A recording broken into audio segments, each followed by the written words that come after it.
At habang nagpe-prepare nga ako dyan ng sushi rice ay nag-order kami ni partner ng mix uramaki at noodles. Siya na nga ang nagawa ng noodles at ako na nga ang nagawa ng uramaki na 4 types na tig 8 pieces. At buti na lang ito ay walang request at regular order. Naiiba lang naman ang aming mga uramaki ay pagka nagre-request ang aming mga customer ng without crab or with crab or minsan chicken manok naman ang kanilang gusto.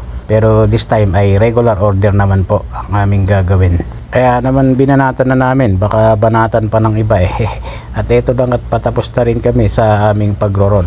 At pinalitan ko nga yung plate dahil maliit yung nakuha ko. Hindi kasya yung tig 8 pieces.